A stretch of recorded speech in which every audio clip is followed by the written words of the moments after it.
my last subject. It comes in two parts. First is the negative part. And I got just a couple of tips for you on negative. There wouldn't be positive without negative. It's part of the life scenario. Ancient script says it best. There's a time to laugh. And once you've learned to laugh, just keep on laughing. No. Just get another positive book. No. There's a time to laugh, what? And a time to cry. And you've got to become so sophisticated and so well educated that you don't laugh when it's time to cry. And you've also got to learn to cry well. How are you going to identify with some people if you don't cry with them? It's very important. The negative side is very important. Negative thinking. I teach kids, and you'll find it on those cassettes, the ant philosophy. Let me just give you the quick scenario on the ant philosophy. Number one, ants never quit. What a good philosophy. If they're going somewhere, you stop them, and guess what? They'll look for another way. How long will they look? Till they find it, or till they die. What a great philosophy. But here's number two. I can't give them all to you, but here's number two. Ants think winter all summer. You've at least got to be that bright. You can't think summer all summer. You got to do some winter thinking in the summer. You say, well, the sky is blue, the clouds are fleecy. You can't be faked out by that. Ancient story says, don't build your house on the sand in the summer. Why would we be cautioned not to build our house on the sand in the summer? Because it's easy to get faked out. So what should you do during the summer? Think winter. Think storm. That'll drive you to find a rock in the summer when the sky is blue. Key, negative is normal. You got to handle it. You can't dismiss it. It's part of the life scenario, like your white corpuscles we talked about earlier. So don't ignore it. Let it be part of the scenario. Here's the key. Learn to master it. Negative is not to be ignored. It's to be mastered. It makes us better than we are to wrestle with it. It makes us better than we are to be alerted to tyranny that moves into Kuwait, or ignorance that moves into your life, or procrastination that moves in and robs you of your fortune, or poor health that's going to be the legacy of those who neglect their health disciplines. You've got to do battle with the enemies on the outside and on the inside. So learn how to handle the negative. And now here's the last, called the positive. Let me give you the day that turns your life around, as quickly as I can. I got 4 parts to the day that turns your life around, and then we're finished for the day. Number 1, disgust. Disgust. Disgust is a negative emotion, but it can have a very positive, powerful effect. Disgust says, I've had it. What an important day that could be. I've had it. Wow. I met a beautiful, powerful, accomplished executive lady in New York. The company invited me to come in. This lady was a vice president, extraordinary lady. I got to know her, and I found out her story. I said, how did you get here? Big income. And she never went to college, never went to university. I said, how did you get here? Executive, powerful, income. She said, well, let me tell you part of the scenario. She said, when I was a young mother a few years ago, she said, one day I asked my husband for $10. And he said, what for?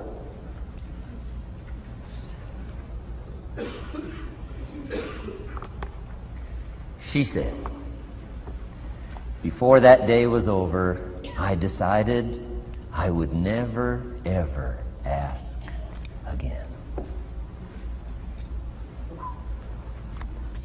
She said, I started studying opportunity, found it, took the classes, put myself through the schools, did the scenario.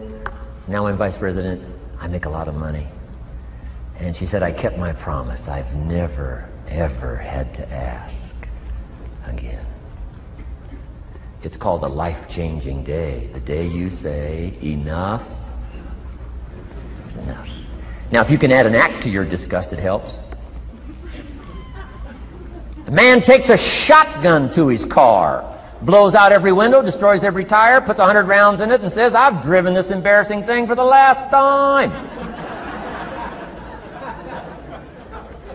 And then he saves it. He saves it.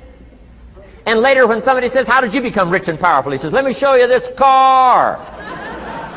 One day I'd had it up to here, I blew it to smithereens. Enough is enough. Powerful. Here's the last three. Next is decision. Decision making is a life-changing day. If you went home today and in the next few days cleaned up a list of decisions, it could furnish enough inspiration for the next 5 years, 10 years. What an inspiring day, the day you can bring yourself to decide. And here's the third one, desire, wanting too bad enough. Who knows the mystery of that? We don't know. But here's something I do know. Sometimes desire waits for a trigger, waits for something to happen. Who knows what the happening may be? A song, the lyrics, a movie, the dialogue, a seminar, a sermon, a book, an experience, confrontation with an enemy, a conversation with a friend who finally levels with you. Whatever the experience it is, it's so valuable. And here's my best advice. Welcome all experiences. You never know which one is going to turn everything on. Don't put up the walls. The same wall that keeps out disappointment keeps out happiness. Take down the walls. Go for the experience. Let it teach you. And here's the last one. Resolve. Resolve says I will. Two of the most powerful words in the language. Benjamin Disraeli said, nothing can resist a human will that will stake its existence on its purpose. Shortly put, I'll do it or die. Best definition of resolve I got from a little junior high girl, Foster City, California. I'm going through some words one day. I got to this one and I asked the kids, who can tell me what resolve means? Some didn't know, some tried. Interesting. The last one was the best. Little girl about 3 rows back, she said, I think I know, Mr. Rohn. I said, what? She said, I think resolve means promising yourself you will never give up. I said, that's the best I've ever heard. She's probably giving seminars somewhere today, right? I mean, that's the best I've heard. I asked the kids, how long should a baby try to learn how to walk? How long would you give your average baby? Before you say, hey, enough's enough. No. Any mother in the world would say, you're crazy. My baby is going to keep trying what? Until. What a magic word. I want you to write it down. Until. Promise yourself you'll read the books until your skills change. You'll go to seminars until you get a handle on it. You'll listen to it until it makes sense. You'll go for it until you understand it. You'll practice it until you develop the skill. Never give up until. However long that is, step by step, piece by piece, book by book, word by word, apple by apple, walk around the block, go for it. Don't miss the chance to grow and resolve that you'll pay the price until you learn, change, grow, become. And then you'll discover some of life's best treasures when you pay that price. Now here's my last word to you. As leaders in the community, I'm sure you are. Parents, the greatest challenge of leadership is parenting. Whether you're in sales or management, wherever I've found you today, I want to give you, from my heart to you, what I wished you would do from this seminar today. And if I've inspired you to do this part here, among all the other things I've talked about, I would have considered it worthwhile to leave my family, fly away from my home, drop down into Fort Worth, Dallas, and spend one of my very precious days with you. If I can accomplish this, it'll all be worthwhile. It comes in two parts, and here it is. One, learn to help people with their lives, not just their jobs. Learn to help people with their lives, not just their skills on the job. Touch people with a book. Touch people with a poem. Touch people with some words. Don't fail to say something that could be meaningful. Help people with their lives. Help them set their goals. Help them with their dreams. Help them with the future. Help them with errors. Help them with mistakes. Help people. Help your kids. Not just get along. Not just hang in there. Not just try to hold the family together. Try to build lives with communication. Build lives with setting goals. Help your kids with their lives, not just their homework, their lives.